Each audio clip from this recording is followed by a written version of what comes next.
Let's move on now to defensive backs, where again, much like tight end, the Buffalo Bills like to make it a little bit confusing for us. Dane Jackson, Kaiir Elam, Christian Benford, all rotated with the ones. Jackson, to me, this is what I have in my notes here. He looked comfortable and confident.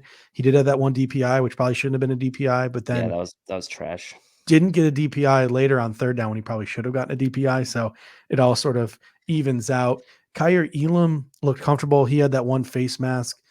He didn't allow a single reception. Christian Benford also looked comfortable, but he had that one penalty as well for getting a little handsy.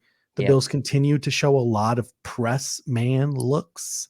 But what were your thoughts on Jackson, Elam, Benford, and how do you think that shakes out as we move along here into the preseason game number 3? I think you probably continue to see the rotation in preseason game number 3, but it certainly is looking like Christian Benford is now like a essential lock to make the team. Yeah. And the handsiness, I can deal with it in the preseason, right?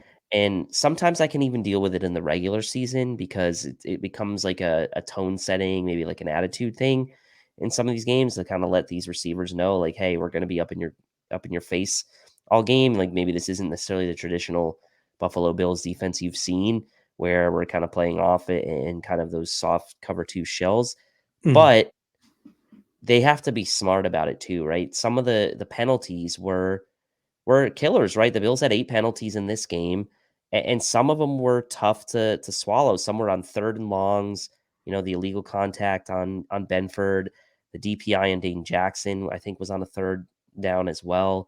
And not that was like an obvious DPI, but those are the things you worry about. Like, hey, like those types of things in regular season games could be really costly. And obviously, you're going to have to take the good with the bad with these guys, Dane Jackson included. But I've kind of stopped worrying. Like in a way, I've kind of stopped worrying about the cornerback room without Trey White. Now, I'm not saying it's not a knock on Trey White, by the way. Yeah. That's just like saying, like, man, when he comes back, we're going to be in really good shape, especially with the rotation that these 3 guys are getting. Because now all of a sudden, instead of figuring out like who's your number 2, and Dane Jackson's kind of that guy floating around, like you've got your number 2 of the future in Kaiir Elam, and like you now are 4 deep at boundary corner. Whereas sort of before the draft, you were like, are we even 2 deep realistically? Like, and yes, so it's a great story. And I think that it's a combination now of like the Bills coaching staff we know could coach up DBs. Well, they've got a talented ball of clay now in Kaiir Elam, and then they've got other toolsy type guys in Benford and Jackson that they can get the most out of. So really, I'm good with where things are right now with this cornerback room. And it becomes interesting too when Trey White comes back. Who is CB2? Is it Dane Jackson? Is it Kaiir Elam? Is it Christian Benford? Who's CB2 week 1? Is it Kaiir Elam or Christian Benford? Like that's a lot of these questions to be answered over the last preseason game. I think you're going to see the cornerbacks at least in this third preseason game. I think you're going to see them get some more run as the Buffalo Bills continue to evaluate them. But to me, Dane Jackson, he looked comfortable, he looked confident. But when Trey White does come back, you also got to think about Dane Jackson's a restricted free agent at the end of this year. Kaiir Elam is a first-round pick on a 4-year deal. Christian Benford's on a 4-year deal. So all these different things sort of, come into the equation. Once Trey White comes back, you start to think about, not just this season, but the future as well. Jaquan Johnson, he had that one missed tackle behind the line of scrimmage. But other than that, he had a solid outing. Yep. To me, Damar Hamlin's sort of just blending in. He hasn't really done anything to stick out so far in training camp. And then Cam Lewis, 2 special teams tackles. He played corner. He played safety, which is the first I was like, when they were like, Cam Lewis is playing safety, I'm like, what? Like I did a double take and I was sitting there pausing my TV and looking at my TV. Nick Mcleod was out getting stitches. Cam Lewis played safety. That could have been an explanation for it. But then even after Nick Mcleod came back, Cam Lewis was still playing safety. Nick Mcleod was playing corner. To me, that screams the Bills want Cam Lewis to make this football team. Could Cam Lewis make it over to Damar Hamlin? Are they both going to make it? Like, what are your thoughts now on sort of these depth safeties, these depth DBs, and how that sort of plays out past the traditional starters?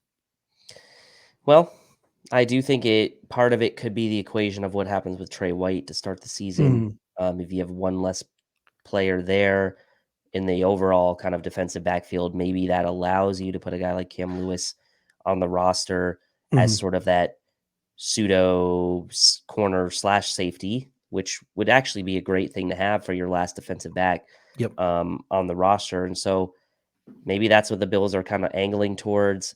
Maybe they're going to play it cautious with Trey White. I know the reports have been positive, but like, you know, whether he comes back week one or later, like I'm not going to be surprised if he comes back later, just given Mhm. the timelines. But that could be another creative way for the Bills to get another guy onto the roster that maybe otherwise wouldn't have made it. So it's really interesting to me. DeMar Hamlin, I think you're kind of right. Obviously, it's hard to know exactly what's been happening at practice, but there haven't really been like glowing reports necessarily. Like Mhm. there hasn't been anything super negative, but there hasn't necessarily been anything sort of like standing out. I guess that's kind of like who he is though as a player, right? Just like a solid player, and like I always see him kind of around the Yeah. tackle, but he's never actually the one making the tackle. So Yeah.